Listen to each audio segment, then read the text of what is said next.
The Motor Dream podcast is recorded on Camaragal land of the Eora Nation. It always was and always will be the lands of the First Nations of Australia.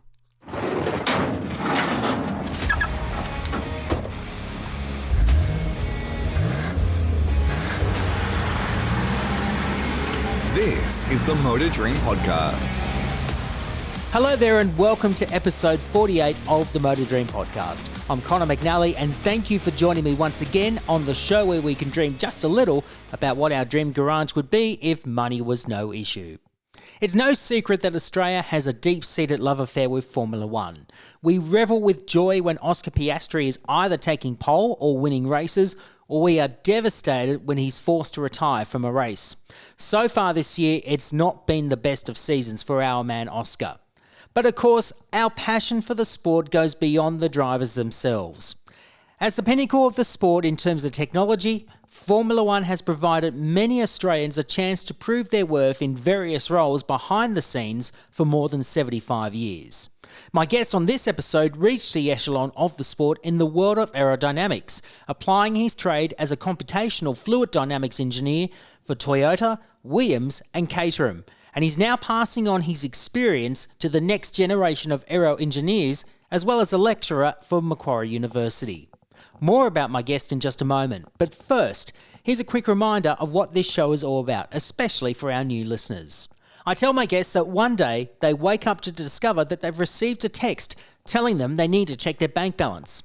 They then open up the bank app and they suddenly discover they're instant billionaires. As soon as they discover their newfound fortune, they get an email from this mystery benefactor that tells them that they can spend anything that they like and they can buy any car, bike or machine that they want. There is a catch though. They are only allowed 3 cars, bikes or machines in their dream garage.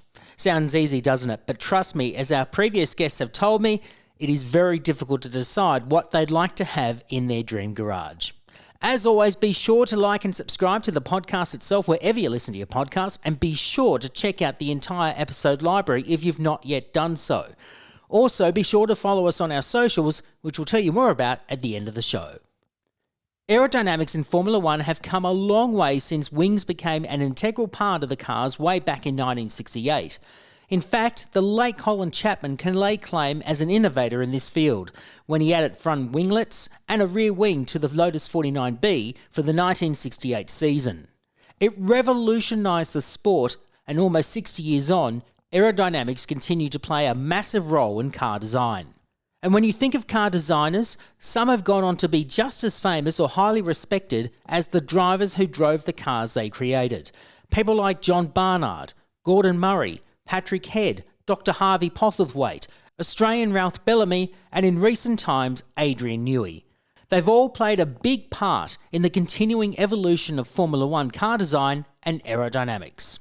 For Dr. Sammy Diasinos, he wanted to be in the same league as those who helped shape Formula One, having fallen in love with the sport from a very young age whilst growing up in suburban Sydney. After graduating from the University of New South Wales with an aerospace engineering degree with honours, Diasinos applied his knowledge from the get-go, working on the aerodynamic design for the University of New South Wales entry in the World Solar Car Challenge. Further opportunities arose in supercars in the early to mid-2000s, where he applied his trade to some teams competing in Super 2 and the now-defunct Formula 4000 series, formerly Formula Holden, while studying and obtaining his PhD in computational fluid dynamics. In 2006, he finally got his breakthrough when Toyota employed him as a junior CFD engineer for their Formula One team. It was a role that lasted 3 years until their withdrawal from the sport in 2009. But during their tenure, he witnessed the team take their third and final pole at the Bahrain Grand Prix with Jarno Trulli and 5 of its 13 podiums. With Toyota's withdrawal, Diasinos joined Williams F1 for the 2010 season as its senior CFD engineer, at a time when the team was starting to go through a performance slump. His final years in Formula One were spent with Caterham, owned and operated by Malaysian businessman Tony Fernandez. Diasinos joined the team for the 2011 season, when they were then known as Lotus. But due to a licensing dispute with the Lotus brand, they became Caterham for the 2012 season onwards. And that's where Diasinos stayed until he decided to return to Australia in 2013, as the team was beginning to falter financially. Since returning home, Diasinos has been an aerodynamicist in demand. He reunited with the University of New South Wales for the 2013 World Solar Car Challenge, when Sunset EVE took out the line honours in the cruiser class, as well as obtaining a land speed record officially recognised by the FIA. On top of that, he's played an integral role in the aero design of RP968, the highly modified Porsche 968 time attack car that has not only dominated the World Time Attack Challenge, but is also the fastest car around Sydney Motorsport Park. Plus, he's helped design Australia's locally developed and world-class supercar, the Honda supercharged Spartan. Away from the track, he's now a lecturer at Macquarie University, and he's also become an expert Formula One analyst in demand for the media.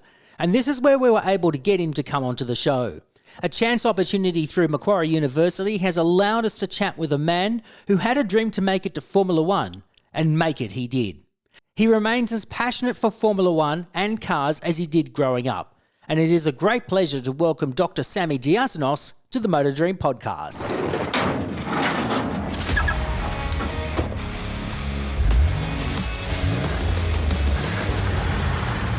Dr. Sammy Diasinos, welcome to the Motor Dream podcast. It is a pleasure to have you on the show. Thanks for having me, Connor.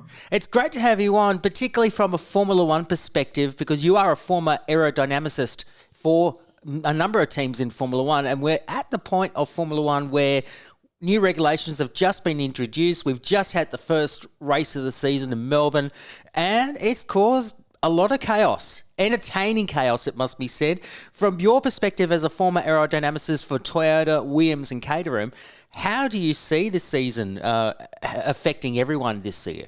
Well, if I start off as my aerodynamics perspective, I'm very excited that the aerodynamicists now have movable aerodynamic devices that they can play with. And the reason this is so wonderful is because now there isn't this compromise anymore, or not so much anymore, of having too much drag when you put a lot of downforce on the car and vice versa. So having these movable aerodynamics is really opening up opportunities for development for the aerodynamicists, and I'm wishing I was a part of it at the moment. I can tell you're a little bit envious because it's a whole new world for every team, including the new team in Cadillac that's just joined the grid. Yeah, and they've been doing, I think, a fantastic job. They flew a bit under the radar in that first weekend in Melbourne, but I think that means that they've done a good job and they haven't done anything crazy that has made people say, well, why have we let this group onto the grid? So congratulations to them, and I think that the only way is up from them from here. Absolutely. I have to ask you about what happened with McLaren and Oscar. I mean, that was just heartbreaking for everyone that was watching at the track and watching on TV screens around the world.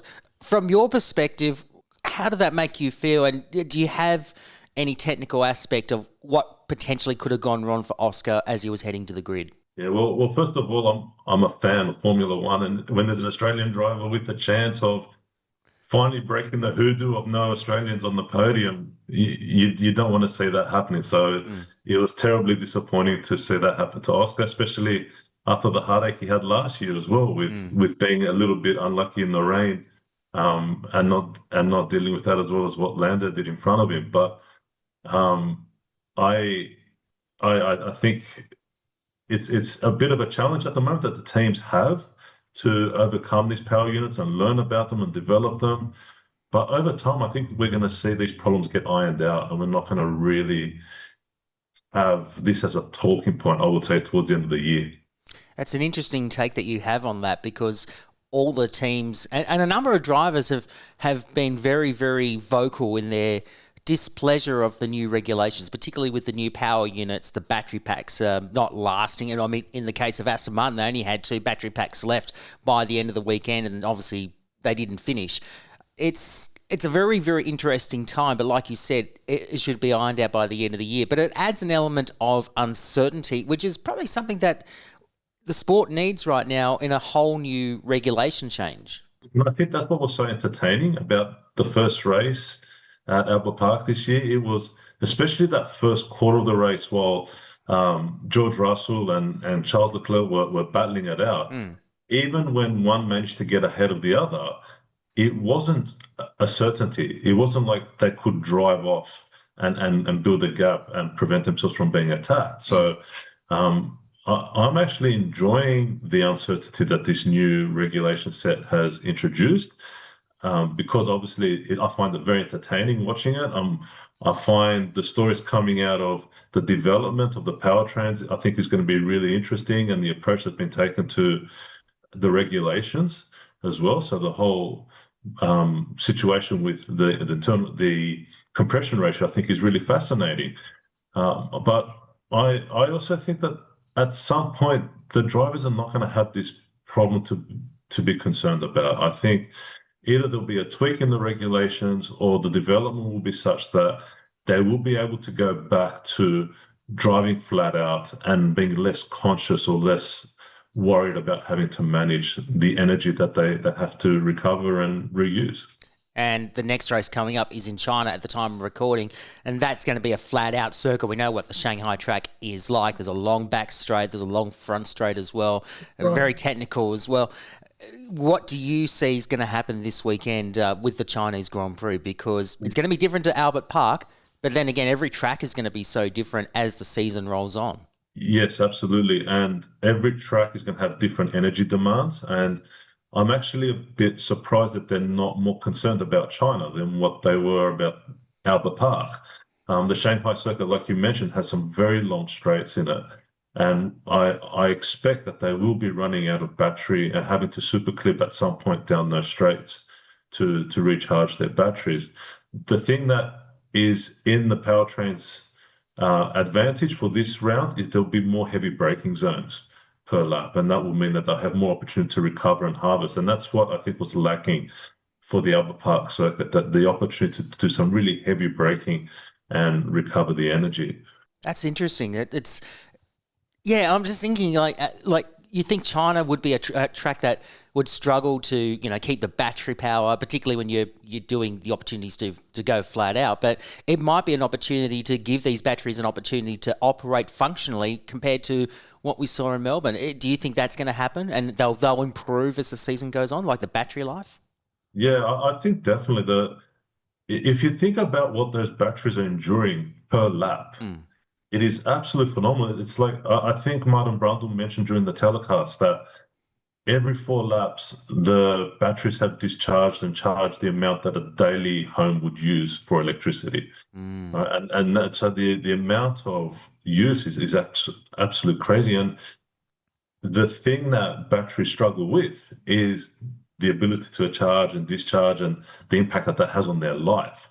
So what I think is going to come out of this is going to be another reason to have greater development in battery technology. And this is why I think the manufacturers have been flocking back into Formula One this year, because the technology that needs to be developed now is very relevant for cars in the future and other places in the future as well. So, especially with electric vehicles now, I mean, that's become much more prevalent in the current day landscape than what it probably was 20 years ago when you were starting out in Formula One, when you were a junior CFD engineer for Toyota, when they were in Formula One. That's a long time ago. We're talking almost 20 years, but it's very different. That kind of shows my age, right? Unfortunately, that's not something I'm thrilled about. It's been 20 years since I started in Formula One, but I was there at the beginning of the KERS journey. So in 2009 was the first time that KERS was introduced. That's right. Into Formula One. And I remember the big hysteria back then was everyone's going to be getting electrocuted by these systems. So I'm not sure if you go back and look at images from the first test sessions before the 2009 season, I've never seen so many thick, large gloves being worn by mechanics, pushing cars around. But obviously, we've learned how to manage that. And in the last generation of cars that they had, the systems were even more complex, with the kinetic energy recovery and also the heat energy recovery, and then also being able to spool up the turbo using electric motors, all this added complexity. But the teams managed it, the manufacturers developed them, and they made some incredibly efficient power units as a result of that. And Mercedes were definitely like the big beneficiary. I mean, they dominated, their power units dominated much of that era, that previous era of Formula One from 2014 to last year. I think they won the bulk of the world championships as an engine manufacturer with both McLaren and themselves. So it's incredible to think that, the technology has improved so much from the time that it all began, around the time you got into Formula One, 2009, and now these units are much more complex, but yet they're so more efficient than ever before, and it's now translating into what we're now driving on the roads. Yeah, absolutely. I don't think we should forget that part of the regulation change as well this year has been to reduce the amount of fuel that the cars can start with, and it hasn't been a small cut, it's been quite a drastic cut. I think Mercedes have done an incredible job, obviously in the previous generation of cars and the current generation of cars. I think, ironically, the only engine manufacturer that won championships, I believe, that weren't Mercedes powered Was Honda. Yeah. Right? And look at the struggle that they're facing at the moment. But I also think that Mercedes, even in this year's regulation introduction, the new power unit they've introduced, they really have to be commended, because the big story leading up to this year has been how the Red Bull powertrain company has poached so many of their engineers. Yeah. And so for them to be able to maintain this level of performance, even though having lost probably some key personnel, then that's really impressive. But let's not also underestimate the job that Audi have done, bringing a powertrain into Formula One, a brand new one. For the first time, they've done fantastic. Red Bull's done a really good job with the Ford. I know they had the failure with Isaac Hadjar, but that's going to happen. That's going to happen on the way. And they still got 3 of the 4 cars to the end of the race, I believe, with the Ford power unit. Let's not forget that Ford are only in, they do have a technical involvement, but the engine's been built and developed by Red Bull Powertrain. So it is a joint venture effort, but it's been the bulk of the effort by Red Bull Powertrains, who own the intellectual property of what was the Honda engine, and Honda have had to start from scratch again. So you can understand why Honda is struggling, because they don't have that intellectual property in place. So it's going to be a struggle, I think, for them for the rest of the season. Well, I think their challenge is that they haven't been committed over a longer duration of time. So it was quite ironic, I think, for me, that they joined Red Bull. They finally started winning with Red Bull. Obviously, there was they deserve a lot of credit for those achievements. But soon after, I think it was only a year together, they decided to pull out of Formula One. I remember that. And so Red Bull came up with their own plans, which obviously they had to do, because they didn't want to be at the mercy of an engine manufacturer moving forward. But Honda just seemed to have this situation with that coming and leaving the sport. And then they came back again now with Aston Martin. And there's been questions about if they've done that with enough resource to keep up with the other manufacturers at this stage. It's going to be fascinating what's going to happen with the rest of the season. But before we move on about you and your time in Formula One and your love of cars, I'm curious to see what's going to happen when Cadillac finally come into the sport in 2029 with their own power unit. It's the first time General Motors have actually invested into Formula One in a big scale. They've never done it before. They were having this long-term, no motorsport ban, which was so famous for so many years, but now they're active in motorsport, and now they're doing Formula One. They're developing their own power units. What do you expect Cadillac will do over the next few years? Obviously, they're running Ferrari power units as a customer supply. They're doing very well, for what, a brand new team. So, there's no pressure on Cadillac, but what do you expect will come from them over the next few years? I think the Cadillac story is a great example of the drive to survive effect on Formula One at the moment. It's really attracted a lot of interest from America at the moment, which is wonderful, because that's such a huge market. There's obviously manufacturers there like Ford and GM, which can contribute a lot to this sport. But I do think that they have a big uphill battle against them. And the reason I say that is because they've taken the route of starting a brand new team from scratch. And while they would have employed a lot of people who have experience, what they don't have is data from 10 years or 20 years of wind tunnel testing that they can go back and look on to try and guide their development moving forward. And that's why I think Audi are more likely to be more successful than what Cadillac was, because they purchased the Sauber team.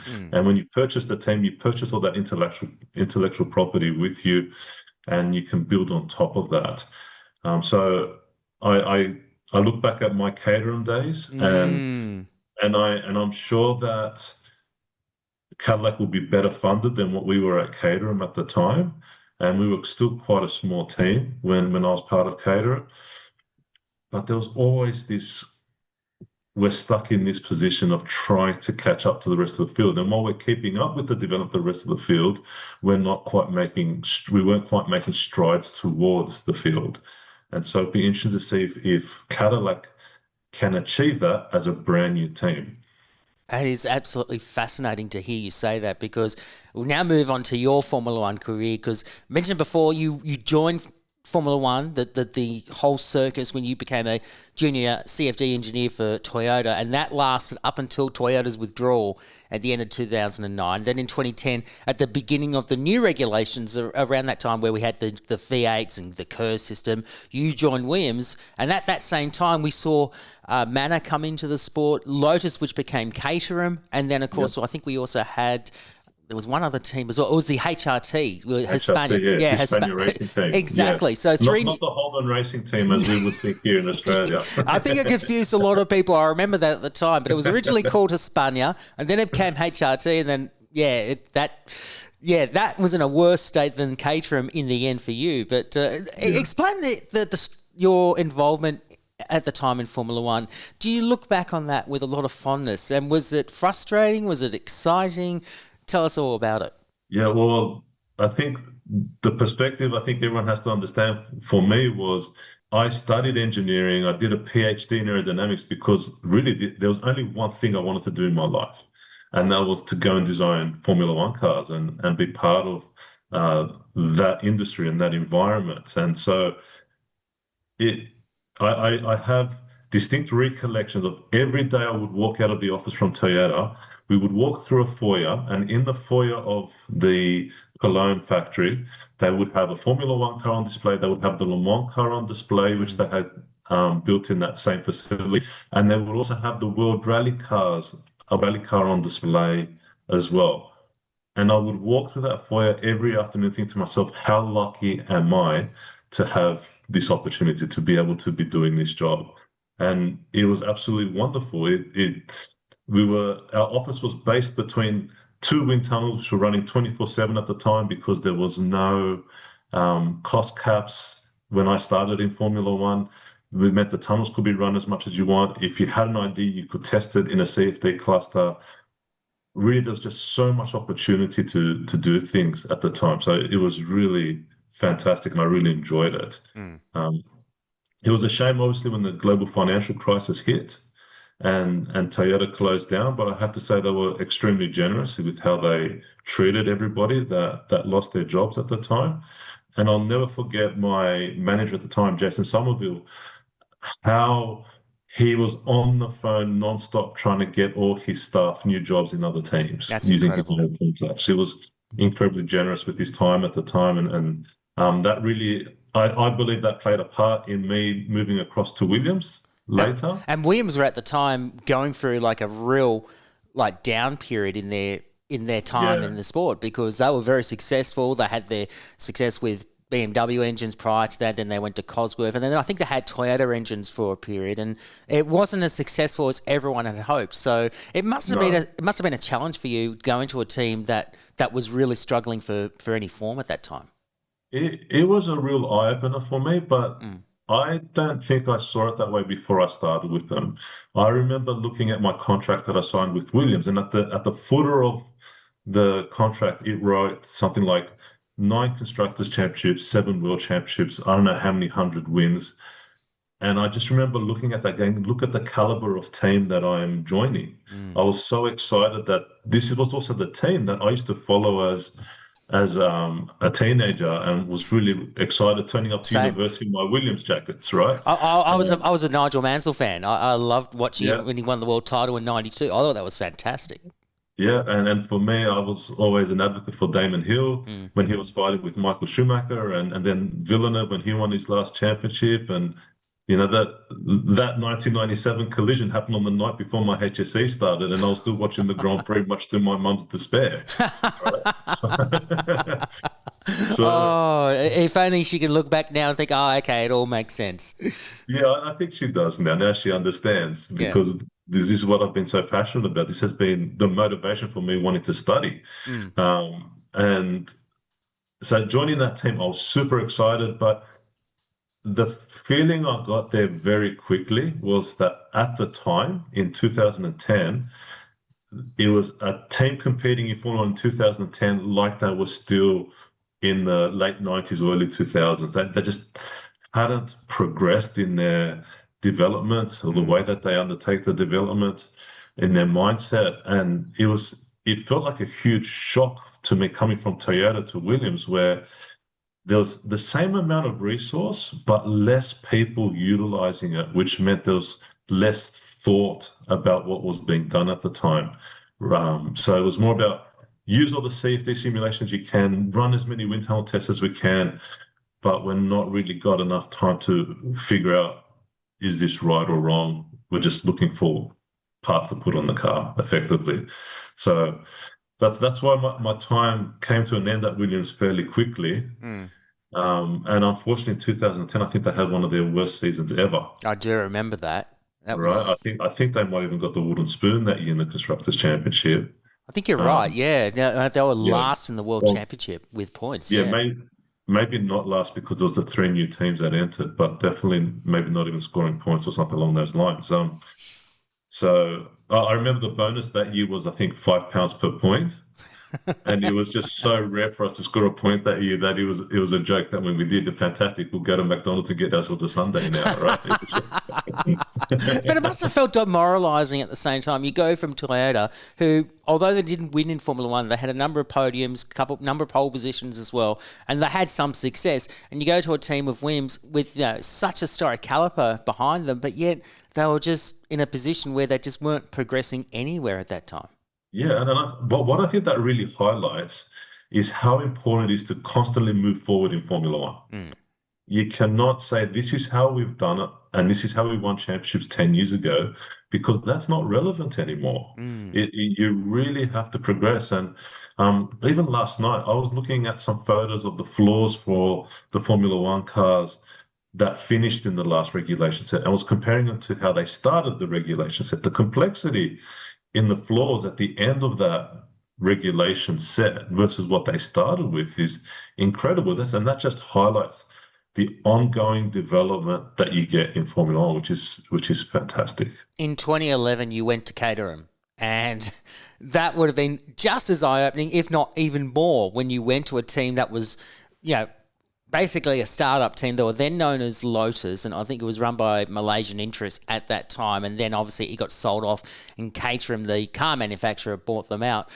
And then, of course, as we all know, the team eventually ran out of money and had to go to, I think, GoFundMe, had it crowdsourced to keep themselves on the grid by the time their time in the sport finished up at the end of 2014. So it must have been a calamitous period for you, but yeah, you did with whatever you could to try and keep yourselves on the grid and try and be as relevant as possible. Yeah, it wasn't quite as calamitous as probably what it seems from the outside. Right. Because even though there was the name change, the ownership did not change. Right. It was always Tony Fernandez and whoever his backers were that owned the team up until I think the end of 2012 when he sold off the team. And it was around the time that he started getting interested in owning football clubs in the UK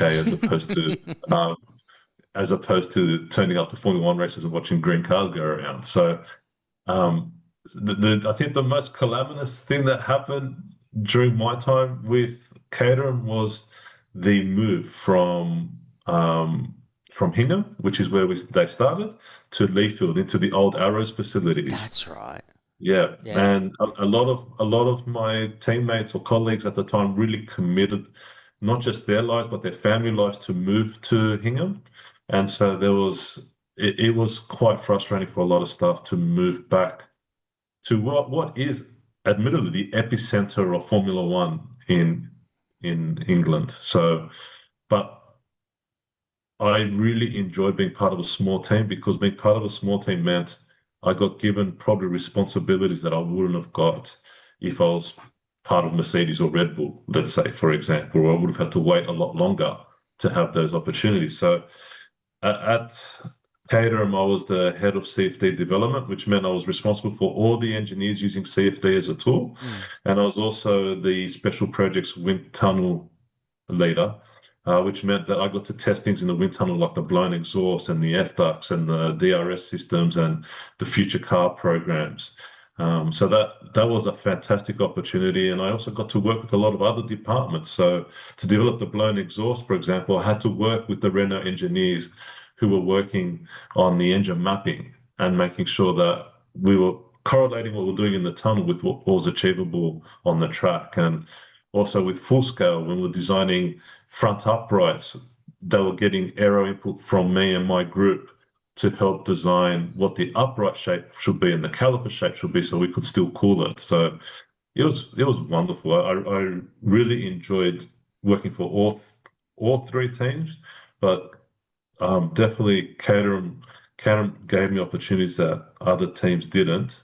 And the other nice thing was a lot of the former Toyota staff were there as well. So it was almost like a homecoming, just in a different place. Yeah, absolutely. It must have felt good to have all those people around you that you already knew, and they were able to, have a common goal to try and be as successful as you could with the limited amount of financial and technical resources that you had. Yeah, I don't know if you're aware, but Mike Gascoigne set up the team for when it was called Lotus That's for right. Tony Fernandez. And Mike Gascoigne had previously been running the Toyota program I until do remember that. until he was asked to no longer be a part of it. And so what he did when he found out that Toyota was pulling out of Formula One, he flew into Cologne Airport and asked the people that he knew still at Toyota to recommend people for him to interview. So there was no application. It was just word of mouth. This is the person that I think you should interview. So I remember going to the Cologne airport, sitting down with him. He's got a beer on the table, and he was very relaxed about talking to everyone. And he basically just said, Marianne Hinson said to me that you're a really good engineer, and I just wanted to check that you've got two arms. And I turned around and said to him, well, I've got two legs as well, so we should all be fine. He goes, your legs aren't of any interest to me. I want you sitting at the desk using a computer. I like that. That's a good attitude to have. I like that. And he obviously helped you in the end. So that was Well, yeah, obviously, but there was the year. So I never took the job straight away at Lotus at the time, was what it was called. Yeah. I went to Williams first, but then when a lot of my fellow colleagues from Toyota heard how I wasn't really happy with how things were working out at Williams, they said, well, that's fine. Just come over here and do what you want to do here, and we'll support you to do that. And that was fantastic. Do you miss being in Formula One? Because that was the last team you were involved. You decided to get out after that time. But do you miss that? Absolutely. I miss every day trying to improve on what you did the day before, and the rate of development just being so fast, things just moving so quickly. There was times that we would test something in the wind tunnel on a Tuesday, and we'll be sending drawings over to the race team that were racing that weekend, and they would make those parts in the garage and glue them onto the car, because they were just constantly trying to get every little bit of performance that they could on the car. And my day job at the moment is a university lecturer, so you can understand that universities now do not move anywhere near the rate that Formula One teams move. They're just so dynamic, so hungry to always improve the performance of what they're doing. It's a very different life for you being a lecturer than what you were in Formula One as an engineer. Yeah, absolutely. But now I have the pleasure of being able to help other students who want to achieve their career aspirations. And there's been a handful of students that I've been able to help get into Formula One, which has also been rewarding. But I also don't think that Formula One is the only place that people with engineering degrees can go. There's so many other fantastic projects going on around Australia and the world at the moment. So I, for example, have started a student project at Macquarie University called MQ Speed, and it's about building a bicycle which can break land speed records. And we managed to do that in 2024. We traveled to the US and we competed at the World Human Power Speed Challenge and broke the fastest speed that a female has ever achieved in a bicycle when we achieved 96.8 kilometers an hour That's on impressive. a flat road. And those students that were involved with that project, some of them, for example, are now part of Gilmore Space. If you're familiar with the rocket launches that are happening up in North Queensland. Oh, yeah. Yeah. So they've gone from that project to trying to build rockets and get Australia into space. And there's other companies involved, other former students of mine employed by a UAV company called Seaflight.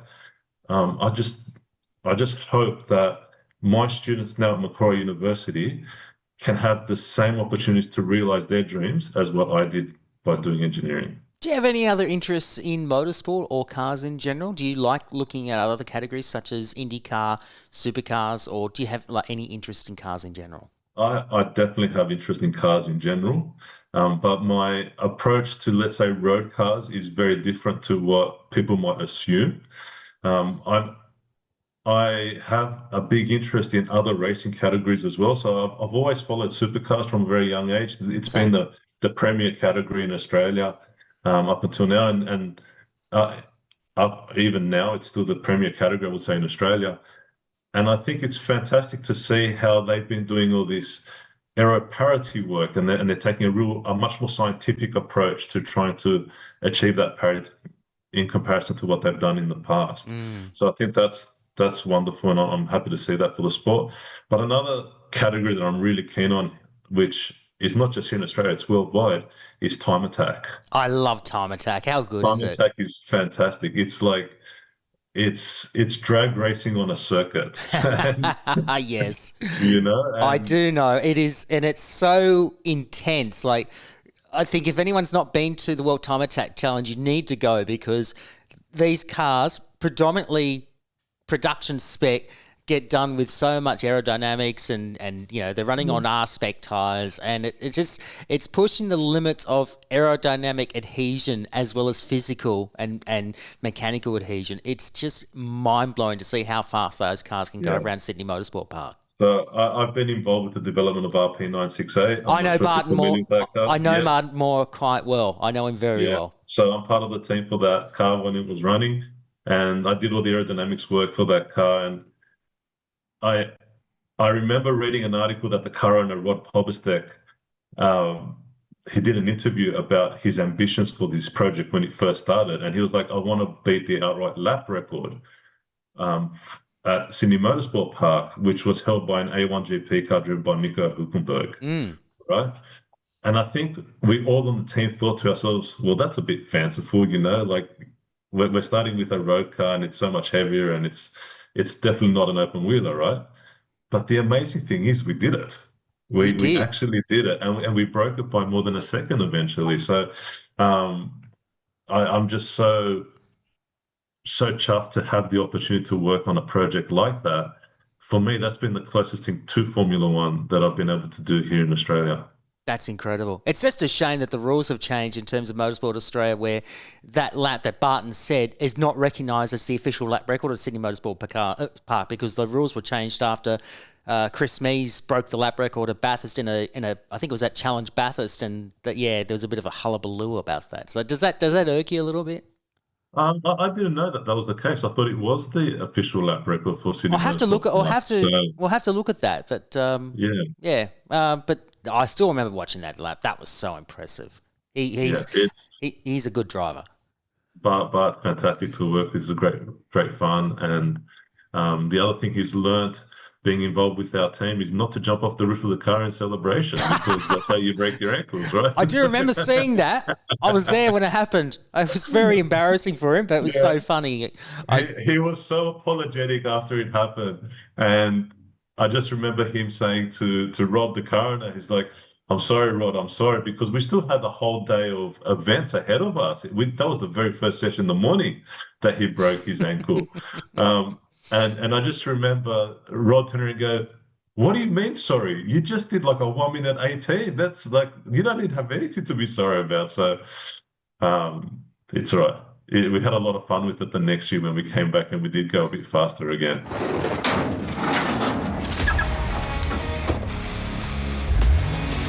This is the Motor Dream Podcast. Okay, Sammy, we know you have a passion for cars. You have a real passion for motorsport. That's a given your involvement in Formula One and World Time Attack. But I want to know a little bit more about what makes you tick as a car person. So I want to ask you what was the first car that you drove? Do you remember when you were growing up as a kid? Yeah, what was the first car that I drove? Do you remember the old Holden Statesmans, the really Yes, I do. Yeah. But I wasn't old enough to be driving yet. So my dad used to have a factory at the end of a cul-de-sac in Botany. Oh, nice. And he would, on a Sunday, if he ever had to go into the factory, I would go in with him. And he would let me drive the car up and down the cul-de-sac with him. And so that was my first opportunity to drive a car. And I had been probably around the same age sneaking out of the house to go karting with friends because that was really exciting for me. So I've always just loved driving. I probably don't have the physique to be a driver. I've probably got the physique to be an engineer, not a driver. But would you do track days if you had the chance to do so? Oh, absolutely. My wife got me a drive and drive Formula Ford experience. Oh, how good are they? Yeah, and I loved it. And but I also remember myself giving myself I did a lap, and then I started giving myself a real talking to. You just got to start pushing hard and don't just drive softly or the car around. It's your one chance to give it a go, right? And I personally, if I ever have the wealth to be able to do it, I would love to have a racing car that I could just take out on the weekends and bash around and have a bit of fun with and enjoy. What about the first car that you owned when you finally you're able to get your license? Yeah, so my actual first car was a hand-me-down Toyota Hiace that my dad gave me. So my dad's in the meat industry, and so he had a refrigerated panel van that he had replaced, and I took it, and that was my runaround as my first car. So I was turning up to school in year 12 with a panel van. With you can imagine the jokes that teenage boys were making with that sort of vehicle, right? Yeah. But eventually that got replaced by a V8 Commodore, and that was my pride and joy for a long time until it didn't go anymore, and that had a head gasket expire on it, and it wasn't worth fixing it, so that got scrapped, that car. And then it was a VT Commodore after that, until I moved to Europe. And I didn't need the car anymore when I moved to Europe, obviously, so I sold it. And I actually was carless for quite some time when I was living in Germany because the public transport system and a bicycle was enough to get around. So, and what do you get around in these days? So now I've got a BYD Seal. Interesting. Yeah. Interesting. So, I've been in one of them. They're a very interesting car to be to get around. It's a very nice car. Don't mind them at all. I'm a big advocate for electric cars. Part of my motorsport journey that you might not know about is I was building solar cars when I was at university. I was reading up about that. Yeah. Explain quickly about that. So when I was at UNSW studying my aerospace engineering degree, the whole reason I chose UNSW was because they had this program called SunSwift. There was an opportunity to build and race solar cars. And so I was involved with that program for 4 years. I led it for the final 2 years that I was involved with it. And we raced these solar cars that we were building ourselves from Darwin to Adelaide, or from Adelaide to Sydney, from Perth to Sydney, sorry. So my first event with that team was a Perth to Sydney record attempt, which happened at, what year was it? I think 1998 or 1999, the summer of 98 to 99. And it was a fantastic experience just traveling across Australia. Wherever we stopped, we camped that night, got back into the cars the next day, and kept driving the solar car across the Nullarbor and outback Australia and into Sydney. And that first event was so impactful in the media that we just had this fantastic welcoming just driving into Sydney. We pulled up at the Opera House, which was our official finishing point for that record attempt. And the amount of hellos and car horns that we got driving into Sydney just because people were familiar with our story, even though we didn't break the record because of the rain that we encountered. I think everybody loved us because we were driving through regions that were suffering from drought. So we were driving through the solar car with rain following it, wetting the ground, and we became heroes for not the reason that we anticipated, at least. That's a good story. I love that. That's a really nice story, and you should be proud of that. I love it. Do you remember the first road trip that you remember going on? First road trip. No, I don't think my family was really big on road trips, but that's something that we're doing with my young ones now. And I think that can be a lot of fun when at least everybody's in the right mindset. So my best mate has moved out to Taree from Sydney. And so we went and visited with my kids when they were still quite young. And the journey up there went really well. But on the way back, the three young kids in the back seat were doing things that young kids do when they're sick. Don't want to think about that. Yeah. And that was really quite a troublesome trip on the way back. But they travel a lot better now, and we've been to Bathurst, we've been to Canberra, using the BYD, and been back up to Taree as well to visit my mate and his family. So it's not a bad drive. Really it's not a bad drive up to Taree, is it? It's actually a fairly smooth drive once you're on the motorway. Yeah, it is. I think there's quite a bit of, the last time we did, there was quite a bit of road work around Newcastle. Yeah, that's right. Probably trying to improve things better. So we got caught up in a bit of that on the way back. But it's not hard. Driving in Australia is not hard. I think you just got to be careful, right? All the driving that I did with solar car racing and the human-powered vehicle that we're running with the MQ Speed, I have a bit of a phobia about kangaroos.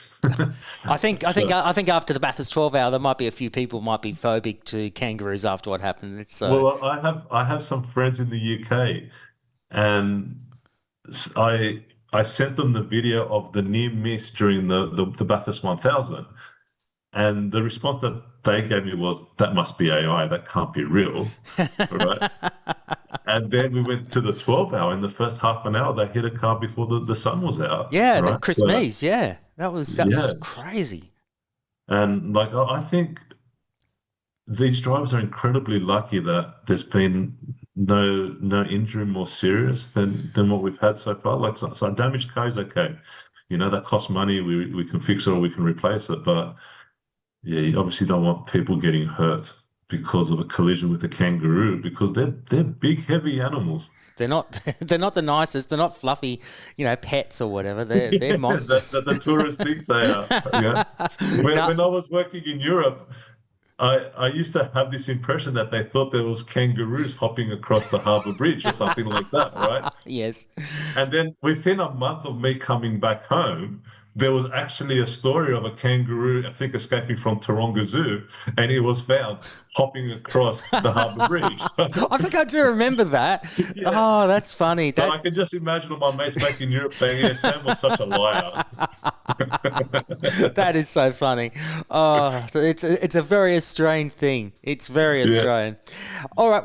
What about the music that you listen to when you go on a road trip or you're doing a work function? Yeah, I don't have a choice in that department anymore. I'm afraid my three young girls have me listening to Taylor Swift or to K-pop Demon Hunters, and I don't get to choose, I'm afraid. But if I was choosing, I think I'm just a fan of 90s rock sort of music, and Not Eurodance or whatever or something like that. no, I'm keen on some Greek music because that's my cultural background. Yep. You know, I quite enjoyed when I was in Europe being able to go see that live in Greece Nice. quite easily, and that's actually an important, well, an instrumental part of how my wife and I met as well, has been our Greek culture. So, Fantastic.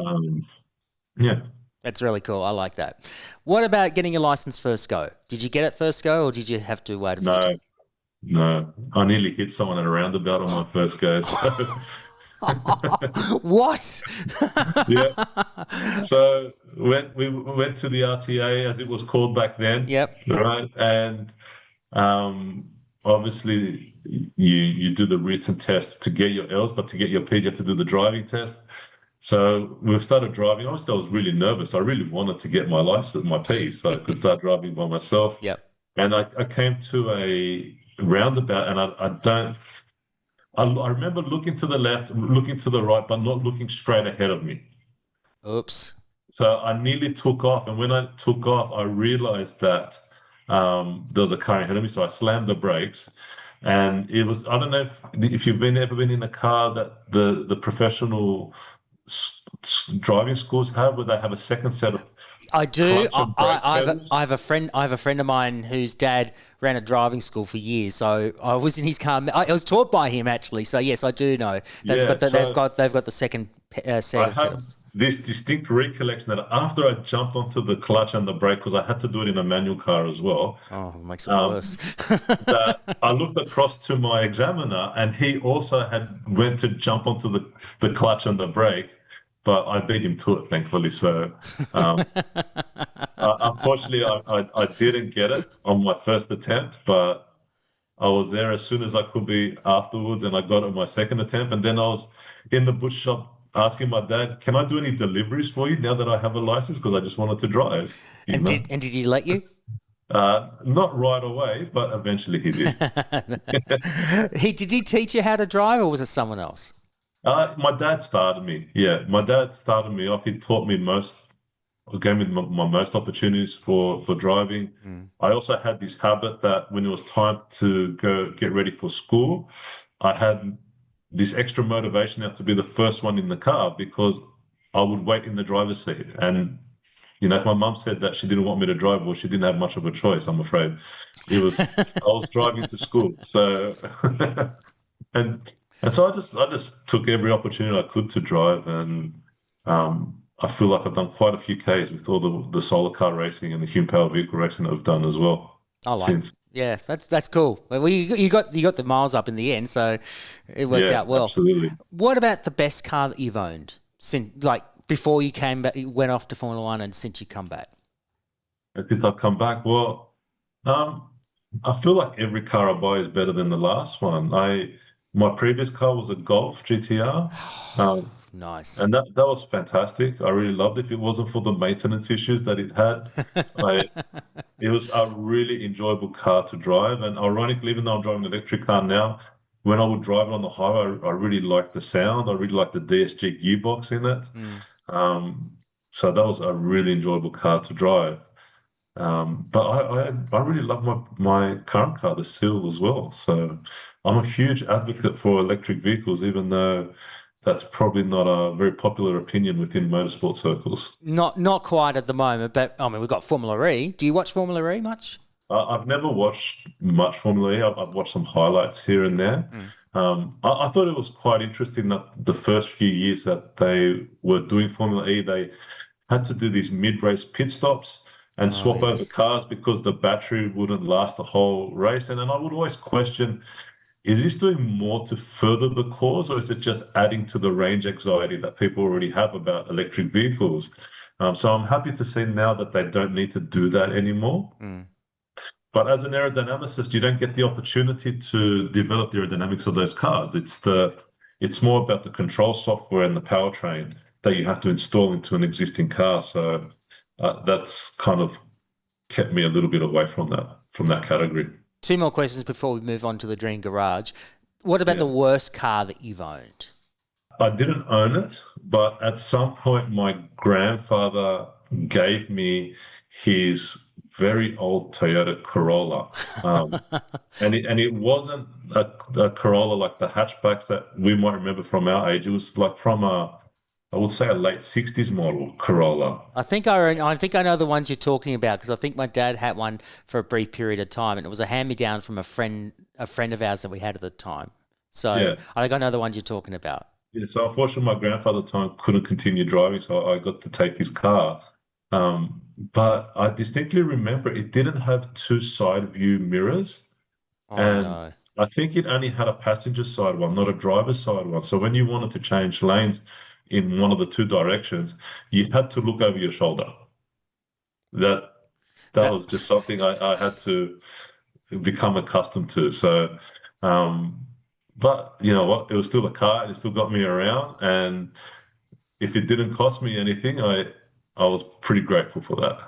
That's not too bad, but probably wasn't your favourite car, I can tell. No, it wasn't my favorite. But Go on, sorry. I was just saying, it's good to be able to get around, right? Like that's what true. cars are about, being able to get around and have that freedom. Exactly. Last question before we move on. The best road trip that you've been on. Do you remember a period in time where you say you went, say for example, if you're in Europe and you did have a car to drive through Europe, was there a particular memory that you have that you went, I really enjoyed that? Yeah, I think there's been several really fantastic road trips I've been involved with, but from Europe, when I was doing my PhD and I wanted to work in Formula One, I was trying to make connections with the teams. And eventually Toyota said to me, look, we can't support your PhD, but if you're ever in Europe, come and pay us a visit. And so the moment they said that, I went and bought a ticket to go to Europe. And so when I went to Europe, my contact at Toyota said, we're going skiing this weekend. Do you want to come with us skiing? And so I said, yeah, why not? And so all these people from the Toyota Formula One office did this road trip together to go skiing in the Austrian Alps from Cologne. And the thing that I remember distinctly, not just having a great time with that group of people, but getting to see snow for the first time as an Australian, right? It's just something that we don't always have the opportunity to see, living in the climate that we live in. So for me, it was very memorable because I got to see snow for the first time. I got to go snowboarding for the first time, and I got to meet all these people that a few years later became my colleagues at work. So it was really wonderful. That's a good story. That's a really nice story. And I guess you still have those memories with those people? Do you still keep in touch with some of those people from your time? Yeah, absolutely. Especially John Paul Ballard. He was my biggest contact for getting to Toyota, which was my first job. And he gifted me the snowboard that I rode on that trip as congratulations for finishing my PhD. And he's now gone off and started a company called Swisside, and they're making bicycle wheels which are more aerodynamic than any other bicycle wheels on the market. So, yeah. Okay, this is why we got you on the podcast, Dr. Diasinos. You wake up one morning and you're heading into Macquarie University, which is where you lecture. And as you're heading into work, you get a text and it says, check your bank balance. And you do it, you pull over, you check it legally. And you think, oh, this is a joke or something like that, or this must be some kind of scam. But you open up the bank app and you suddenly discover you've become an instant billionaire. You've got a whole chunk of money that's dumped into your bank account. You have no idea why. But then you get an email from this mystery benefactor that says you can buy any car, bike, and machine that you want, but you're only allowed 3 in your dream garage. So with that in mind, what is the first car, bike, and machine you would like to have in your dream garage? Well, probably the first one I have to buy is a BMW for my wife. Otherwise, I'll never hear the end of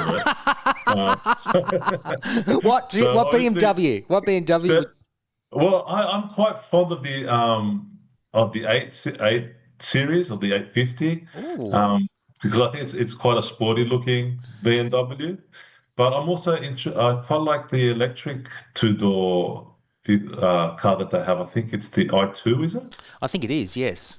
Yeah. The BMW i2, yeah. It was in the Will Smith movie for iRobot. Oh, actually, I'm looking at it right now. Actually looks rather nice. Yeah. For an And electric vehicle. I know you love EVs, but that looks yeah, all right. Actually, looks yeah, really all right. it's really good. So I'm sure if I had the money to buy that, that would make her very happy. Um, Yes. What would the second car be? the second car will be a Formula 3 car. Oh, are we talking the current FIA Formula 3 spec? Yeah, but even the late 90s, early 2000 Oh, cars, how good were they? The Delara, they, the Delara chassis that we're talking about? exactly. Yeah. Yeah, I would love to go buy one of them because I think that's going to be the most. I know I'm a billionaire, but I'm still being frugal, I guess. The most cost-effective way to go and experience high downforce open wheeler racing. Yeah. On a circuit, and I would really like to be able to do that. And I think I would also get a lot of enjoyment of ripping wings off that and replacing them with other wings that I've designed and trying to develop it just for fun. That is, I love it. And Yeah. I loved when Formula 3 was active, particularly here in Australia, because most of them were running Delara 308 or 312 chassis, and you could have a choice of different engines. You could run Mercedes-Benz engines, Spice engine, Toyota, Mugen Honda. I mean, the choices were endless. I suppose. Endless. That's Yeah, right. absolutely. Yeah. It was just a wild time, but so competitive because of the different amount of engine manufacturers, and I guess the choice. You could even run Miguel chassis if you wanted to, but everyone just went for the Delaras, and they were great. They were great racing back in the late 2000s, like mid to late 2000s here in Australia. It was such a And there's fantastic. still quite a few of them running around here in Australia. Yep. I think I just think that would be a lot of fun to drive. I really enjoyed the Formula Ford, but the Formula Ford had no downforce, right? Yes. If you had that experience with more power and downforce, I'm just thinking to myself, how much fun would that be to drive and try and master? I think it would be a challenge to master that car, particularly as you get older. I have a friend of mine, I've known him for years. When I started out in the media, he got a two-upright in a Delara F3 because I was when the pro car days were happening back in the early 2000s. I never got an invitation to go in for that hot lap, but it was a Delara two-seater, and he got that opportunity to do that. And I still am jealous of him to this very day. I wish I had that opportunity to do that because it would have been so much fun. Yeah, yeah, I think so. Absolutely. Finally, the third car you'd like to have. Third car. Well, I've always been quite fond of like the McLaren road cars. I quite like them. Yeah. Yeah. So Which one would you have? Would you have the very first one, the McLaren F1? Or would you have something newer? depends if I was going to be driving it or not. I think if I wasn't driving it, I would. If I was, that they're investments now, aren't they? They are. Look at the McLaren Senna GTR. I mean, that is just like, wow. Yeah. That's just, Yeah, you can't touch that. Something like that would be wonderful, right? They're just for me, such a historic car for that brand. Yeah. But also, I feel like that was the start of this big revolution of companies starting to build supercars. The Jaguar XJ220 came out not long after that. I remember that.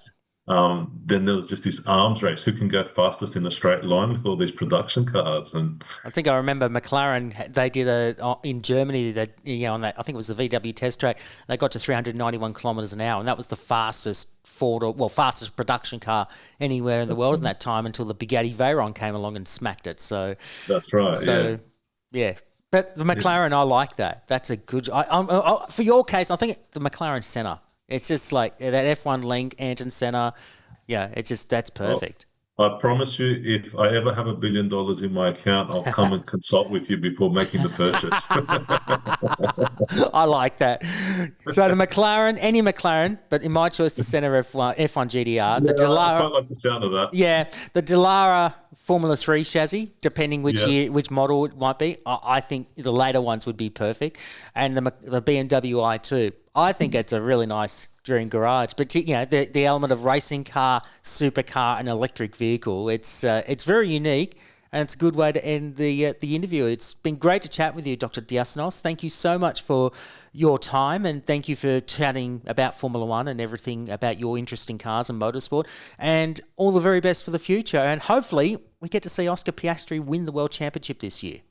I don't think we'll have to wait too long. So I hope the same thing too. Fantastic. Thanks, Thank you so much for coming on. no worries.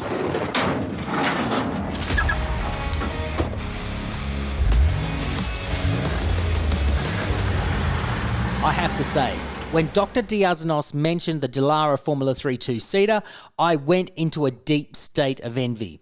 I remember that very car that was used by Ross Palmer during the pro car days in the early 2000s. And I also remember fondly an industry colleague of mine and Michael Shaw being invited to ride as a passenger in that two-seater.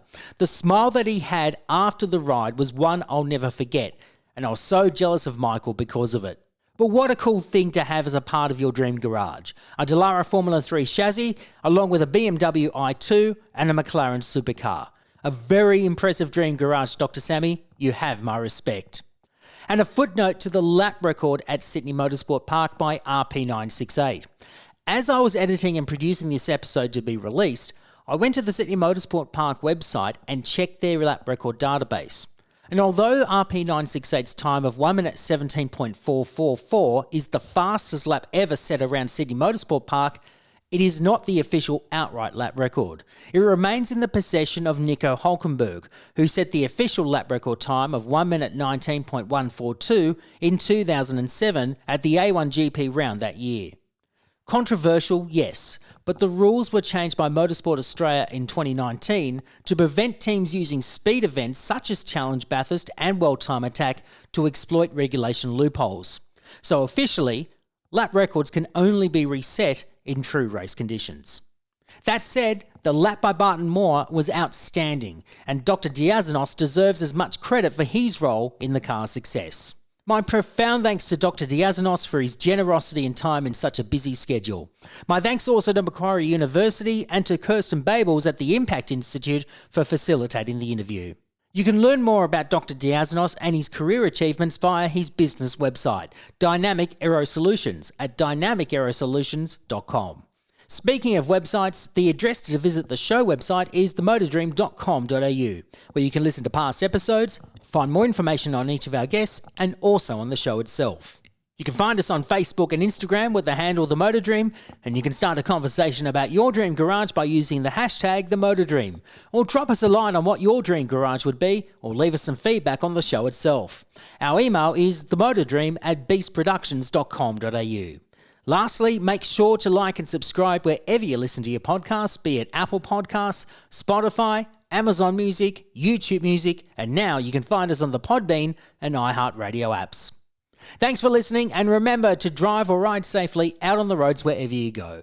We'll be back for another episode in a couple of weeks' time, where my guest is third-generation racer Tabitha Ambrose. Until then, we'll see you next time on the Motor Dream Podcast. Bye for now. Thanks for listening to the Motor Dream Podcast. This series is proudly produced by Beast Productions.